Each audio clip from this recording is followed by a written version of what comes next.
Hello everyone, hi, this is Ankit Rajput and once again welcome you all to my YouTube channel. We are studying human reproduction और human reproduction में आज हमें पढ़ना है what is gametogenesis।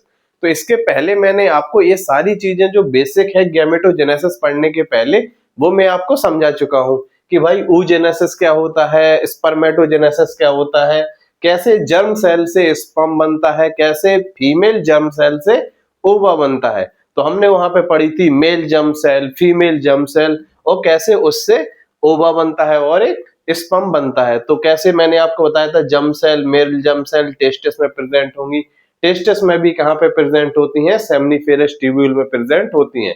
Likewise female germ cell कहां present होती हैं, ovary, ovary के बाहर की लेयर को हम क्या बोलते थे, एपिथेलियम बोलते थे। जो अंदर का सारा स्ट्रक्चर होता था उसको हम स्ट्रोमा बोलते थे। फिर मैंने आपको बताया था स्ट्रोमा में हमारे फॉलिकल पड़े होते हैं। कब से पड़े होते हैं, जब बच्ची अपने माँ के पेट के अंदर होती है तो उससे होते हैं स्ट्रोमा। स्ट्रोमा में फिर होती है वहां पे फॉलिकल में मियोसिस और हमको क्या मिलता है, ओवा एज ए फीमेल गैमेट मिलता है।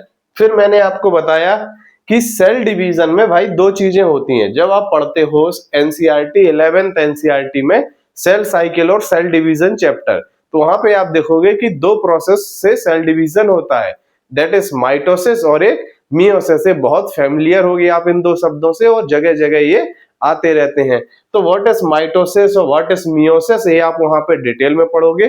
फिलहाल अभी तक के लिए इतना जानो कि जो मियोसिस होती है वो दो फेज में होती है, that is meiosis first and meiosis second. Meiosis first को हम बोलते हैं रिडक्शनल डिवीजन। क्यों? इसी दौरान में क्रोमोसोम नंबर आपके क्या हो जाते हैं, हाफ। सपोज करो अगर क्रोमोसोम नंबर है 46, तो यहाँ पे after meiosis first that is reductional division chromosome number हो जाएंगे आपके कितने, 23। फिर मियोसिस सेकंड को हम क्या बोलते हैं, इक्वेशनल डिवीजन। इसमें कोई क्रोमोसोम नंबर का चेंज नहीं होता है, अगर 23 है तो एज सच 23 ही रहेंगे। क्लियर है? तो मियोसिस को हम डिटेल में पढ़ेंगे सेल साइकिल और सेल डिवीजन में। अभी तक के लिए फिलहाल इतना जानो कि मियोसिस दो टाइप की होती है, मियोसिस फर्स्ट और मियोसिस सेकंड, यानी दो स्टेप में कंप्लीट होती है। फिर मियोसिस फर्स्ट को हम बोलते हैं रिडक्शनल डिवीजन, जिसमें क्रोमोसोम नंबर हाफ हो जाते हैं। मियोसिस सेकंड को बोलते हैं हम इक्वेशनल डिवीजन, जिसमें कोई क्रोमोसोम नंबर का चेंज नहीं होता है। क्लियर? तो ये सारी बेसिक चीजें हैं गैमेटोजेनेसिस जानने के पहले, और ये हम पहले के लेक्चरों में पढ़ चुके हैं। तो आइए अब हम इसको एक बार देख लेते हैं, गैमेटोजेनेसिस। तो मैंने आपको बताया था कि कहीं पे भी अगर आपको जेनेसिस मिल जाए तो जेनेसिस का मतलब होता है फॉर्मेशन, और जिसके आगे जो लगा है उसी का फॉर्मेशन। तो ऑल गैमेट्स आर हैप्लॉइड, ये आपको याद होनी चाहिए कि दुनिया के सभी गैमेट्स क्या होते हैं, हैप्लॉइड, यानी कोई भी गैमेट्स डिप्लॉइड नहीं होता है। तो almost all the gametes are haploid, ये दिमाग में आप बिठा लो। फिर जेनेसिस मतलब फॉर्मेशन, तो यहाँ पे देखो क्या लिखा है, गैमेटोजेनेसिस। क्या आगे लिखा है, gametes, that is formation of gametes. ये हमारे दो टाइप के होते हैं, स्पर्मेटोजेनेसिस एंड oogenesis। तो स्पर्मेटोजेनेसिस, ये स्पर्मेटो दैट मींस स्पर्म, और जेनेसिस के आगे जो लिखा है उसी का फॉर्मेशन। तो इसका मतलब क्या हो जाएगा, स्पर्मेटोजेनेसिस का फॉर्मेशन ऑफ स्पर्म।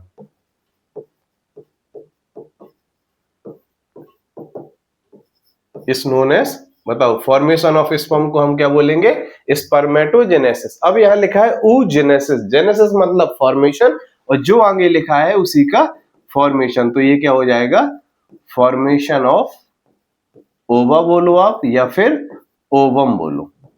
क्लियर? ये हमारा क्या है, ये हमारा फीमेल गैमेट्स, ये हमारा क्या है, मेल गैमेट्स।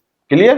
तो स्पर्म हमारा हो गया मेल गैमेट्स और ओवा हो गया हमारा फीमेल गैमेट्स। तो कैसे भाई स्पर्म बनता है, कैसे ओवा बनता है, इसी को हमें डिटेल में पढ़ना है। क्लियर? तो कहां से बनता है, ये बनता है आपकी जर्म सेल से। जर्म सेल दो टाइप की होंगी आपकी, मेल में होगी मेल जर्म सेल, फीमेल में फीमेल जर्म सेल। मेल में कहां प्रेजेंट होती है, टेस्टिस। याद करो मैंने आपको बताया था, ये हमारा अगर टेस्टिस हो गया, पाउच जैसे स्ट्रक्चर जिसको हम क्या बोलते थे, स्क्रोटम में प्रेजेंट होता है। उसमें आपके 200 से 250 कंपार्टमेंट, जिसको हम क्या बोलते थे, टेस्टिकुलर लोब्यूल। टेस्टिकुलर लोब्यूल के अंदर होते थे 2 से 3 सेमनीफेरस ट्यूब्यूल। इन्हीं सेमनीफेरस ट्यूब्यूल में क्या होता है, स्पर्म का फॉर्मेशन। तो सेमनीफेरस ट्यूब्यूल में क्या होगी, मियोसिस। क्यों? क्योंकि हमारी बॉडी कैसी होती है? डिप्लॉइड।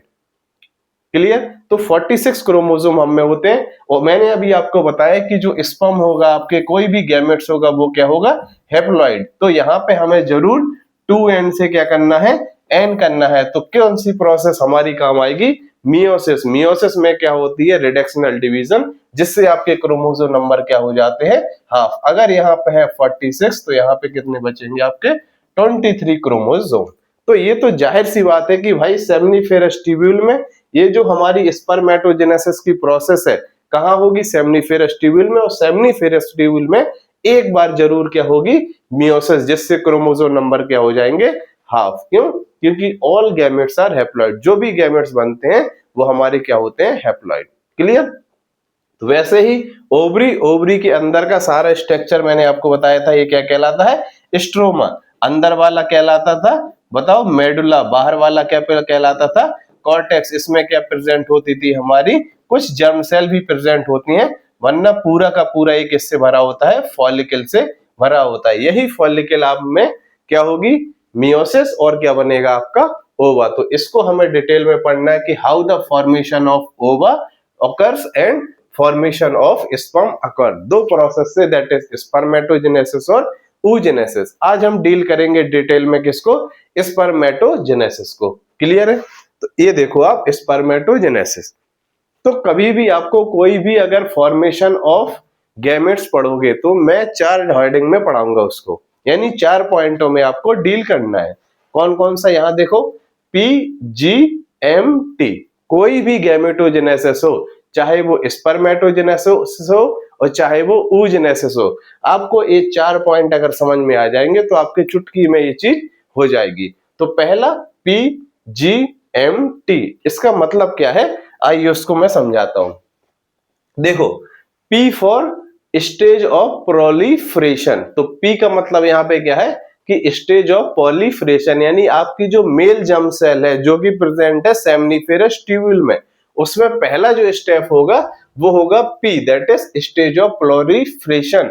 तो प्लोरीफरेशन में क्या होगा? उसमें होगी माइटोसिस। क्या होती है? माइटोसिस होगी। फिर G फॉर ग्रोथ। तो ग्रोथ में क्या होगी? माइटोसिस होगी और साथ ही साथ में डिफरेंशिएशन भी होने लगेगा। तो हम इसको क्या बोलते हैं? Mitotic differentiation. फिर M से क्या होगा? मैचुरेशन। तो जैसे ही हो जाएगा माइटोटिक डिफरेंशिएशन, फिर होगा आपका मैचुरेशन। और मैचुरेशन में क्या होगी? आपकी मियोसिस। और मियोसिस मैंने आपको अभी पहले स्लाइड में बताया कि 2 टाइप की, meiosis first, meiosis second. Meiosis first को हम क्या बोलेंगे? Reductional division. और मियोसिस सेकंड को क्या बोलेंगे हम? Equational division. तो during maturation of male germ cell आपकी होगी मियोसिस फर्स्ट और मियोसिस सेकंड। फिर लास्ट होगा आपका T फॉर ट्रांसफॉर्मेशन। तो ट्रांसफॉर्मेशन में क्या होगा? डिफरेंशिएशन, या फिर इसी का तीसरा नाम है स्पर्मियोजेनेसिस। तो या तो आप बोलो कि ट्रांसफॉर्मेशन होगा, आफ्टर मैचुरेशन ट्रांसफॉर्मेशन होगा, या फिर बोलो डिफरेंशिएशन होगा, या फिर बोलो स्पर्मियोजेनेसिस। ये जो शब्द है ये आपके एनसीईआरटी के शब्द है। ये मैंने आपको याद करने के लिए बताया कि अगर ये आप 4 पॉइंट याद रखोगे तो ये जो सारी चीजें यहाँ पे हैं आपको इजिली समझ में आ जाएंगी। तो बताओ फिर से, P फॉर क्या है? Stage of proliferation. G for क्या है? ग्रोथ। M से क्या है? मैचुरेशन। T से क्या है? ट्रांसफॉर्मेशन। और प्लोरीफरेशन में क्या होगा? आपकी माइटोसिस होगी। प्लोरीफरेशन में क्या होगी? माइटोसिस। ग्रोथ में क्या होगी? Mitotic differentiation. मैचुरेशन में क्या होगा? मियोसिस फर्स्ट और meiosis second. Last is transformation में क्या होगा? डिफरेंशिएशन। तो आपको ये 4 पॉइंट याद रखने हैं। PGMT याद करो, पहले आपके एग्जाम होता था CPMT, जो Uttar Pradesh state wise exam होता था। अब क्या है? वो PGMT। अब कोई एग्जाम का नाम नहीं है, तो CPMT की जगह आपको ऐसे याद रखना, PGMT। P से प्लोरीफरेशन, फिर G से ग्रोथ, M से मैचुरेशन, T फॉर ट्रांसफॉर्मेशन। आइए अब उसको हम यहाँ पे देखते हैं। तो ये देखो, ये हो गया हमारा इमेच्योर मेल जर्म सेल। तो इमेच्योर मेल जर्म सेल में पहला स्टेप होगा आपका कौन सा? प्लोरीफरेशन वाला, दैट इज P। तो उसमें क्या होगी? माइटोसिस। और क्या बनेगी? आपकी स्पर्मेटोगोनिया। और मेल जर्म सेल याद रखना ये क्या होती है? 2n। तो बताओ, माइटोसिस में कोई भी क्रोमोसोम नंबर का चेंज नहीं होता है तो आपकी स्पर्मेटोगोनिया भी क्या हो जाएगी 2n। तो इसमें कौन सी स्टेप कंप्लीट हो गया आपका P वाला step, that is stage of proliferation वाला कंप्लीट हो गया। क्या हो चुकी उसमें माइटोसिस, उससे क्या बना स्पर्मेटोगोनिया। क्लियर। फिर आपका होगा G फॉर ग्रोथ, इसमें क्या होगा माइटोसिस होगा, माइटोसिस के साथ साथ कुछ सेल में क्या होगा डिफरेंशिएशन भी होगा, तो हम इसको क्या बोलते हैं माइटोसिस डिफरेंशिएशन या फिर बोलो माइटोटिक डिफरेंशिएशन। तो फिर से यहाँ पे माइटोसिस हुई, बताओ क्रोमोसोम नंबर में कोई चेंज होगा नहीं होगा, तो ये भी क्या होगा आपका 2n। तो बताओ P कंप्लीट हो गया, ये हो गया आपका स्टेप कौन सा G फॉर क्या था आपका ग्रोथ, तो प्लोरीफ्रेशन कंप्लीट, और J हो गया G फॉर ग्रोथ कंप्लीट हो गया। तो ग्रोथ में क्या था माइटोटिक डिफरेंशिएशन, तो ये हो गया आपका माइटोटिक डिफरेंशिएशन। फिर माइटोटिक डिफरेंशिएशन से क्या बना आपका प्राइमरी स्पर्मेटोसाइट। क्लियर। अब आपका चलना है एम से क्या होता था मैच्योरेशन, और मैच्योरेशन में मैंने आपको बताया कि वहां पे होगी मियोसिस, और मियोसिस आपकी दो स्टेप में है, दैट इज मियोसिस फर्स्ट और मियोसिस सेकंड। तो जब आपकी पहले होगी मियोसिस फर्स्ट, तो मियोसिस फर्स्ट को ही हम क्या बोलते थे याद करो रिडक्शनल डिवीजन। क्या बोलते थे रिडक्शनल डिवीजन। तो रिडक्शनल डिवीजन में आपका क्या हो जाएगा क्रोमोसोम नंबर क्या हो जाएगा हाफ। तो जब चलेगा आपका मैच्योरेशन, तो मैच्योरेशन आपका चलेगा दो स्टेप में, दैट इज मियोसिस फर्स्ट और मियोसिस सेकंड। तो प्राइमरी स्पर्मेटोसाइट से क्या बनेगा सेकेंडरी स्पर्मेटोसाइट, और यहाँ पे क्रोमोसोम नंबर आपके क्या हो जाएंगे हाफ। तो सेकेंडरी स्पर्मेटोसाइट आपका कैसा होगा हैप्लॉइड की डिप्लॉइड, ये होगा आपका हैप्लॉइड। आई होप कि यहां तक आपको समझ में आ रहा होगा। फिर मियोसिस फर्स्ट होके क्या बना सेकेंडरी स्पर्मेटोसाइट। अब सेकेंडरी स्पर्मेटोसाइट में फिर से क्या होगी मियोसिस सेकंड, क्यों क्योंकि मैच्योरेशन जो हमारा है वो दो स्टेप में होना है, that is meiosis first meiosis second. तो मियोसिस फर्स्ट को हम क्या बोलते हैं रिडक्शनल डिवीजन, ये क्या है इक्वेशनल डिवीजन, यानी बराबर कोई भी क्रोमोसोम नंबर का चेंज इसमें नहीं होगा। तो मियोसिस सेकंड को हम क्या बोलते हैं equational division, EQUITIONAL equational division. Clear है। तो मियोसिस सेकंड में हुआ इक्वेशनल डिवीजन, तो क्या बना आपका स्पर्मेटेड, स्पर्मेटेड आपका क्या हो जाएगा N। तो देखो मेल जर्म सेल में पहला हुआ P दैट इज प्लोरीफ्रेशन, उसमें हुई माइटोसिस, माइटोसिस से क्या बना स्पर्मेटोगोनिया, स्पर्मेटोगोनिया में दूसरा स्टेप चला that is growth, mitotic differentiation क्या बना प्राइमरी स्पर्मेटोसाइट। फिर हमारा आया मैच्योरेशन, मैच्योरेशन मियोसिस फर्स्ट और मियोसिस सेकंड, तो प्राइमरी स्पर्मेटोसाइट से क्या बना सेकेंडरी स्पर्मेटोसाइट, और सेकेंडरी स्पर्मेटोसाइट से क्या बना आपका स्पर्मेटेड। तो स्पर्मेटेड कैसा है आपका हैप्लॉइड की डिप्लॉइड, ये है आपका हैप्लॉइड। फिर चलेगा हमारा T for last that is transformation.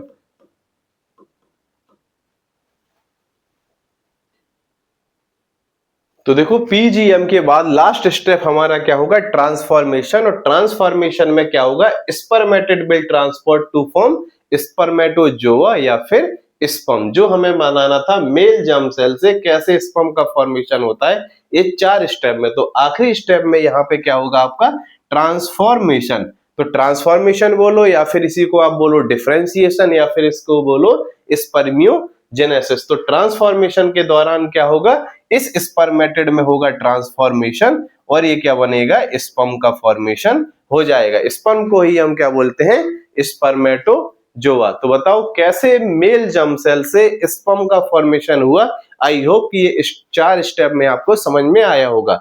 कुछ नहीं, P से प्लोरीफ्रेशन, G से ग्रोथ, फिर M से मैच्योरेशन, T से ट्रांसफॉर्मेशन। प्लोरीफ्रेशन में क्या होगी आपकी माइटोसिस होगी, फिर क्या होगा ग्रोथ, ग्रोथ में माइटोसिस के साथ साथ डिफरेंशिएशन होगा, तो इसको हम बोलेंगे माइटोटिक डिफरेंशिएशन। फिर होगा आपका मैच्योरेशन, मैच्योरेशन में मियोसिस काम आएगी, मियोसिस फर्स्ट और meiosis second, then last is transformation, उसमें होगा डिफरेंशिएशन, उसी का तीसरा नाम है आपका स्पर्मियोजेनेसिस। तो ट्रांसफॉर्मेशन बोलो, डिफरेंशिएशन या फिर स्पर्मियोजेनेसिस बोलो, ये आपको स्टेप आने चाहिए। तो बताओ सबसे पहले स्टेज ऑफ प्लोरीफ्रेशन में यहां से अगर आप देखते हो तो आपके पास क्या थी मेल जर्म सेल, तो मेल जर्म सेल में क्या हुई माइटोसिस दैट इज P प्लोरीफ्रेशन वाला स्टेप आया, तो क्या बनी यहाँ पे स्पर्मेटोगोनिया। गोनिया। स्पर्मेटोगोनिया में क्या हुई, माइटोटिक डिफरेंशिएशन, तो बना आपका प्राइमरी स्पर्मेटोसाइट। प्राइमरी स्पर्मेटोसाइट में क्या हुई, मियोसिस फर्स्ट, तो बना सेकेंडरी स्पर्मेटोसाइट। सेकेंडरी स्पर्मेटोसाइट में हुई मियोसिस सेकेंड, तो बना आपका स्पर्मेटिड। फिर आया आपका टी फॉर ट्रांसफॉर्मेशन और फाइनली स्पर्म का फॉर्मेशन हो गया। तो आइए इसको हम थोड़ा आपके डायग्राम जो आपकी एनसीईआरटी में दिया है उसके हिसाब से भी देख लेते हैं। ठीक है, तो ये है मान लो मेल जर्म सेल। ठीक है, मेल जर्म सेल में पहला स्टेप क्या हुआ, पी से प्लोरीफ्रेशन, उसमें क्या होती है, माइटोसिस। तो क्या बना आपका स्पर्मेटोगोनिया। क्लियर है, स्पर्मेटोगोनिया। फिर यहां लिख लेते हैं पी जी एम टी, तो पी वाला आपका क्या हो गया, कंप्लीट। अब क्या करना है, ग्रोथ। तो ग्रोथ में क्या होती है, माइटोटिक डिफरेंशिएशन, तो M D for mitotic differentiation. क्या बनेगा आपका, प्राइमरी स्पर्मेटोसाइट। प्राइमरी स्पर्मेटोसाइट कौन सा स्टेप कंप्लीट हो गया आपका, जी। अब क्या होगा, मैचुरेशन। मैचुरेशन आपका क्या है, मियोसिस फर्स्ट और मियोसिस सेकंड। तो पहले हम कराएंगे मियोसिस फर्स्ट, तो इसमें क्या होगी, मियोसिस फर्स्ट। मियोसिस फर्स्ट को हम क्या बोलते हैं, रिडक्शनल डिवीजन। तो क्या बनेगा आपका, सेकेंडरी स्पर्मेटोसाइट। सेकेंडरी स्पर्मेटोसाइट जिसमें क्रोमोसोम नंबर आपके क्या हो जाएंगे, हाफ। अगर ये है 2n तो ये क्या हो गया, 2n। फिर ये भी क्या है आपका 2n, तो यहाँ पे क्रोमोसोम नंबर हो जाएंगे हाफ, तो ये क्या हो गया, n। ठीक है, तो मियोसिस फर्स्ट भी आपकी क्या हो गई, कंप्लीट। क्लियर है, फिर आप जाएंगे मियोसिस सेकंड पे, तो ये हो गया मियोसिस सेकंड। इसी को हम क्या बोलते हैं, इक्वेशनल डिवीजन। तो इससे क्या बनेगा आपका, स्पर्मेटिड। इसमें कोई भी क्रोमोसोम नंबर का हाफ नहीं होगा, तो ये हो गया आपका स्पर्मेटिड, क्या हो गया, n। तो आपका सेकंड स्टेप ऑफ मियोसिस भी कंप्लीट हो जाएगी। फिर लास्ट क्या आएगा, ट्रांसफॉर्मेशन। तो टी फॉर ट्रांसफॉर्मेशन, तो ट्रांसफॉर्मेशन में क्या होता है, डिफरेंशिएशन बोलो या फिर स्पर्मियोजेनेसिस बोलो। तो इसमें क्या होता है, spermatid will transform to form sperm, या फिर इसी को बोले स्पर्मेटोजुआ। ये है n, तो ये भी क्या हो जाएगा, n। क्लियर है, तो ये कैसे फॉर्मेशन ऑफ स्पर्मेटोजेनेसिस होती है ये मैंने आपको समझा दिया है। अगर फिर भी आपको नहीं समझ में आती है तो आप मेरे व्हाट्सएप पे कनेक्ट होके फिर से पूछ सकते हैं। अब यहाँ पे टॉपिक है हार्मोनल कंट्रोल ऑफ स्पर्मेटोजेनेसिस की। भाई स्पर्मेटोजेनेसिस के दौरान जो आपकी पीजीएमटी ये जो प्रोसेस हो रही है, तो इसमें हार्मोन का क्या रोल है। अचानक से तो ऐसे होता नहीं है, लेकिन हार्मोन इसको क्या करती हैं, एक्टिवेट करती हैं, स्टिमुलेट करती हैं, जिसकी वजह से क्या होती है, स्पर्मेटोजेनेसिस, बोले तो फॉर्मेशन ऑफ स्पर्म। तो हार्मोनल कंट्रोल ऑफ स्पर्मेटोजेनेसिस को हम देखते हैं। तो ये कब स्टार्ट होती है, it start at puberty. Puberty यानी किशोरी अवस्था में ये क्या होती है, स्टार्ट होती है। यानी जब बच्चा क्या होता है, पहले बर्थ होती है उसकी, बर्थ होने के बाद वो डेवलप करता है, फिर जब प्यूबर्टी एज पे आ जाता है तब उसके क्या होते हैं, रिप्रोडक्टिव ऑर्गन एक्टिव होते हैं और उसमें क्या चलना शुरू हो जाती है, स्पर्मेटोजेनेसिस। तो इन द बिगिनिंग आपने कहीं ना कहीं पढ़ा होगा कि अगर मैं आपको बात करूं what is life span. Life span, तो लाइफ स्पैन क्या होता है, it is the period from birth to natural death. जब हम पैदा हुए, बर्थ से लेके नेचुरल डेथ की तक, यानी कुछ अगर कोई भी एक्सीडेंटल या फिर किसी डिसीज की वजह से डेथ हो जाती है तो हम उसको लाइफ स्पैन नहीं कहते हैं। लाइफ स्पैन क्या है, बर्थ से लेके नेचुरल डेथ तक जो हम जीते हैं उसको हम क्या बोलते हैं, लाइफ स्पैन। यानी वो period from birth to natural death is known as life span. और किसी भी ह्यूमन में तीन फेजेस आते हैं। तो बर्थ से पहले ये जो हो गया बर्थ, बर्थ के पहले उसका क्या चलता है, एम्ब्रियोनिक डेवलपमेंट, जब वो माँ के पेट के अंदर होता है, फिर उसका होता है बर्थ। तो बर्थ के बाद क्या होता है, इस फेज को हम बोलते हैं जुवेनाइल फेज। तो जब बर्थ के बाद ये जो फेज चलता है इसको बोलते हैं जुवेनाइल फेज, इसको बोलते हैं हम रिप्रोडक्टिव फेज और इसको बोलते हैं हम सेनेसेंस। तो ये जो ट्रांजिशन है, ये जो जुवेनाइल फेज से रिप्रोडक्टिव फेज में जब बच्चा कन्वर्ट होता है तो इस फेज को वो हम बोलते हैं प्यूबर्टी एज। तो यही वो अवस्था है जहां पे क्या है कि जो लड़का होता है उसके रिप्रोडक्टिव ऑर्गन एक्टिव होते हैं and he is able to do spermatogenesis, that is formation of sperm. तो आप ऐसे याद कर सकते हो कि जो लाइफ स्पेन है वो हमारी 3 फेज में होती है, जुवेनाइल फेज, फिर रिप्रोडक्टिव फेज और सेनेसेंस। अगर वैसे लैंग्वेज में बोलो तो बचपन, ये हो गया जवानी, ये हो गया बुढ़ापा। सेनेसेंस मींस बुढ़ापा। Then clear? तो ये हो गया juvenile phase, reproductive phase and senescence. Life span क्या होता है? Period from birth to natural death is known as life span. और जुवेनाइल फेज और रिप्रोडक्टिव फेज की जो ट्रांजिशन फेज है हम इसको क्या बोलते हैं? प्यूबर्टी। और नॉर्मली बॉयज में स्टार्ट होती है 12 से 16 साल। जब यानी लड़का 12 से 16 साल की एज में होता है तब उसमें क्या होती है? रिप्रोडक्टिव ऑर्गन एक्टिव होते हैं और क्या चलना शुरू होता है? Spermatogenesis, that means he is able to form sperm. Clear है? ये मैंने आपको बहुत बता दिया, ये आपने पहले भी कहीं ना कहीं पढ़ा भी होगा। क्लियर है? अब हम देखते हैं हार्मोनल कंट्रोल ऑफ स्पर्मेटोजेनेसिस। यानी जब लड़का प्यूबर्टी की एज में आता है, यानी 12 से 16 साल की एज में आता है, तो अचानक उसमें क्या है? कुछ हार्मोनल चेंजेस होते हैं। वो हार्मोनल चेंजेस किससे होते हैं? हाइपोथैलेमस। हाइपोथैलेमस हमारा प्रेजेंट होता है ब्रेन में। क्लियर? तो ये है हमारा हाइपोथैलेमस कहाँ प्रेजेंट है? ब्रेन में। इसी से लगी हुई ग्लैंड होती है जिसको हम क्या बोलते हैं?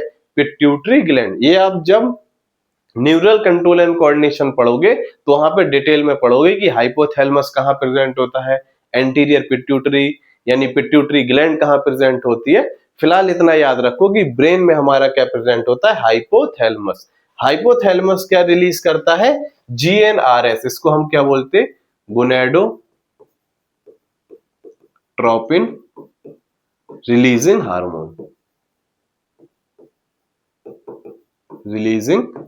हार्मोन। ये चिल्ला चिल्ला के कह रहा है कि मैं किसको रिलीज कराता हूं? गोनेड्स पे जाके काम करता हूं और उनसे रिलीज करवाता हूं हार्मोन। तो गोनेडोट्रोपिन रिलीजिंग हार्मोन, जिसको हम क्या बोलते हैं? जीएनआरएस। तो हाइपोथैलेमस आपका रिलीज करता है जीएनआरएस, जो कि कहां जाता है? एंटीरियर पिट्यूटरी ग्लैंड पे। तो यहां से निकला आपका हाइपोथैलेमस से जीएनआरएस। जीएनआरएस ने एक्ट किया किस पे? Anterior pituitary. और एंटीरियर पिट्यूटरी ने आपके निकाले एलएच और एफएसएच। एलएच का फुल फॉर्म होता है ल्यूटिनाइजिंग हार्मोन और एफएसएच का फुल फॉर्म होता है फॉलिकुलर स्टिमुलेटिंग हार्मोन। तो जगह कम है तो आप ल्यूटिनाइजिंग हार्मोन और फॉलिकुलर स्टिमुलेटिंग हार्मोन। तो देखो बायोलॉजी में शब्द में ही डेफिनेशन घुसी है कि ल्यूटिनाइजिंग हार्मोन मैं क्या करता हूं? Corpus luteum. ठीक है? तो एक तो इसका होता है कि मैं कॉर्पस ल्यूटियम बनाता हूं और क्या करता हूं? फॉलिकल को स्टिमुलेट करता हूं। तो ये तो जब आएगा आपका oogenesis तो हम वहां पे ये वाला फंक्शन देखेंगे। और यहाँ पे LH और FSH का फंक्शन क्या है? During male that is spermatogenesis में ये दोनों जगह काम करता है। फीमेल में ओवरी में ये कॉर्पस ल्यूटियम बनवाता है और ये क्या करता है? फॉलिकुलर स्टिमुलेटिंग हार्मोन फॉलिकल को स्टिमुलेट कराता है। तो आप ये जब पढ़ते हो मेंस्ट्रुअल साइकिल तो वहां बहुत सुनते हो ल्यूटिनाइजिंग हार्मोन और फॉलिकुलर स्टिमुलेटिंग हार्मोन, लेकिन ये मेल में भी एक्टिव होता है। LH जब निकलता है इसका फुल फॉर्म है ल्यूटिनाइजिंग हार्मोन। तो ये LH जाके कहां एक्ट करता है? ये LH एक्ट करता है आपका लेडिक सेल पे। कहां पे एक्ट करता है? लेडिक सेल पे। तो ये क्लियर है फुल फॉर्म आपको? ठीक, तो ये देखो ये कहां पे एक्ट करता है? ये LH जाता है आपका लेडिक सेल में।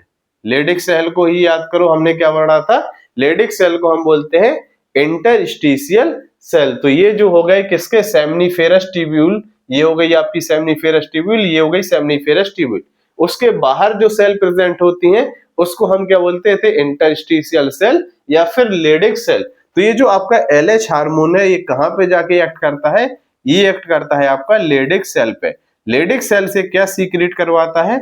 ये सीक्रेट करवाता है एंड्रोजन या फिर इसी को बोलो टेस्टोस्टेरोन हार्मोन। यही क्या है? Male hormone, that is male specific hormone क्या है?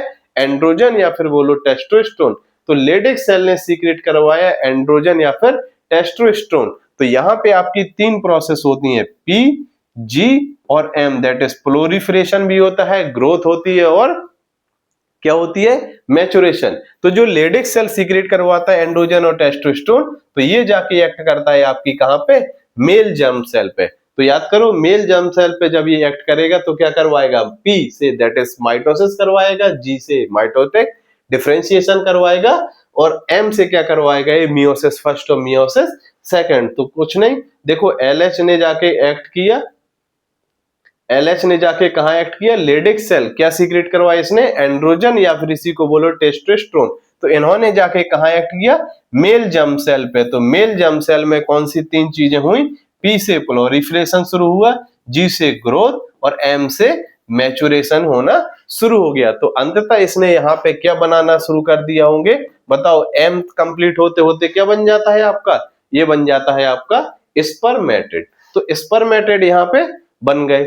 तो ये यहाँ पे बहुत सारे मान लो स्पर्मेटेड बन गए। अब क्या होता है, एफएसएच जाके एक्ट करता है किस पे, एफएसएच जाके एक्ट करता है सर्टोली सेल पे। और सर्टोली सेल याद करो, मैंने आपको बताया था, इट सीक्रेट सम फैक्टर, जो कि क्या करता था, एफएसएच की ओवर एक्टिविटी को कम करता था, सीक्रेट करता था एंटी मुलेरियन फैक्टर, और ये सीक्रेट करता था क्या कि, और ये क्या करवाता था, स्पर्मेटोजेनेसिस में हेल्प करवाता था। फिर से एफएसएच की ओवर एक्टिविटी को कम करता था, एंटी मुलेरियन फैक्टर सीक्रेट करता था और ये काम करवाता था स्पर्मेटोजेनेसिस का।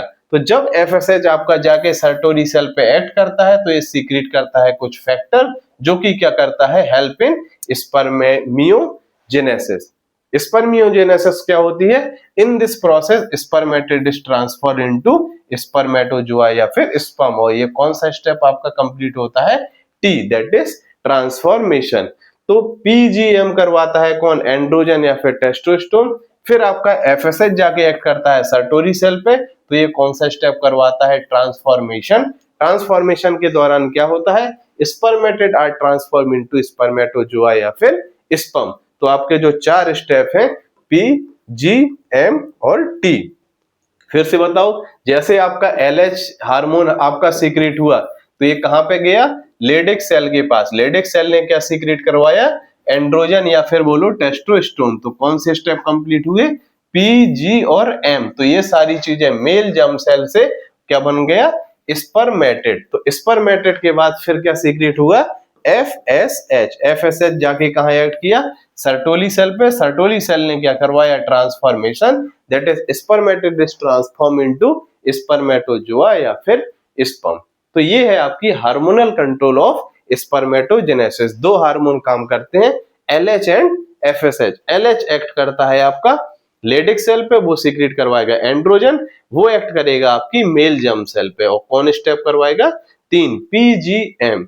फिर आपका क्या होगा, एफएसएच जाके एक्ट करेगा सर्टोली सेल पे, जो कि क्या करवाएगा, स्पर्मियोजेनेसिस। इसके दौरान क्या होता है, ट्रांसफॉर्मेशन। याद करो, मैंने आपको बताया था, इसी का नाम है डिफरेंशिएशन या फिर स्पर्मियोजेनेसिस या फिर ट्रांसफॉर्मेशन। तो ये करवाएगा स्पर्मियोजेनेसिस, इसमें spermatid are change into sperm या फिर स्पर्मेटोजोआ। क्लियर। तो ये कैसे हार्मोनल कंट्रोल ऑफ स्पर्मेटोजेनेसिस है, ये भी आपने सीख लिया। हाउ द डिटेल स्पर्मेटोजेनेसिस होती है, कैसे इस मेल जर्म सेल से स्पर्म बनता है, ये भी सीख लिया। अब एक टर्म आता है, व्हाट इज स्पर्मिएशन। कंफ्यूज नहीं होना, वो था स्पर्मियोजेनेसिस, जिसमें spermatid is change into sperm. ये है स्पर्मिएशन। तो ये क्या है, कहां पे स्पर्म बनते हैं आपके, सेमनीफेरस ट्यूब्यूल में। तो process of release of sperm into the lumen of seminiferous tubule. यहाँ पे आपकी क्या थी, मेल जर्म सेल, ये हो गई Sertoli cell, male germ cell, ये सर्टोली सेल। तो जब स्पर्म का रिलीज हो जाना इस ल्यूमेन में, सेमनीफेरस ट्यूब्यूल के ल्यूमेन में स्पर्म का रिलीज हो जाना, इसको हम क्या बोलते हैं, स्पर्मिएशन। तो process of release of sperm into lumen of seminiferous tubule is known as spermiation. तो अगला टॉपिक आपको नहीं लगता कि आपका होना चाहिए, स्ट्रक्चर ऑफ स्पर्म को, जो स्पर्म आपका ल्यूमेन में छोड़ दिया गया उसका स्ट्रक्चर क्या होता है। तो नेक्स्ट हम पढ़ेंगे स्ट्रक्चर ऑफ स्पर्म। तो ये आपका नेक्स्ट वीडियो में कंटिन्यूएशन में आ जाएगा।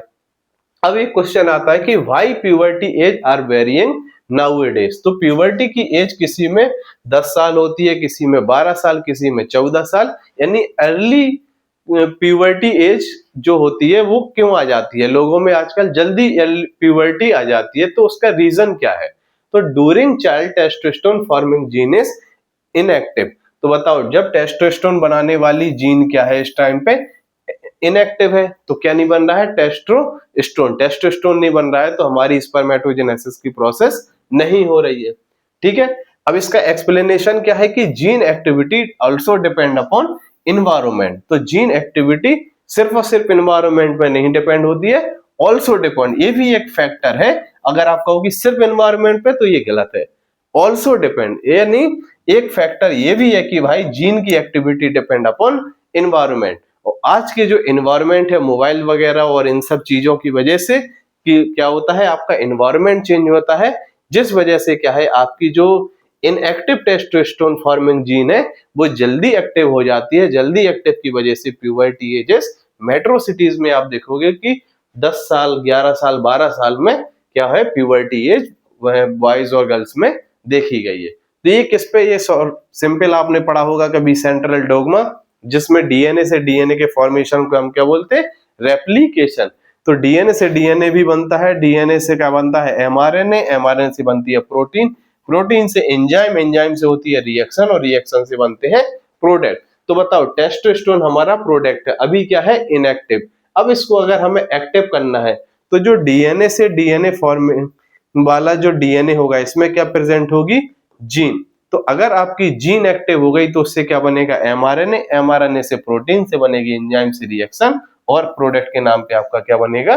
टेस्टोस्टेरोन। तो यही जीन जब तक इनएक्टिव है तब तक कोई टेस्टोस्टेरोन नहीं बनेगा। अब जैसे ही ये क्या हो गई एक्टिव, तो क्या बनने लगेगा? टेस्टोस्टेरोन, और क्या आ जाएगी? प्यूबर्टी। तो जो activation of gene is all depend upon environment. तो आपका एक इन्वायरमेंट वैसा रहेगा तो आपका क्या होगा? जीन एक्टिव होगी और अर्ली क्या आ जाएगी? प्यूबर्टी। तो ये आउट ऑफ एनसीईआरटी है।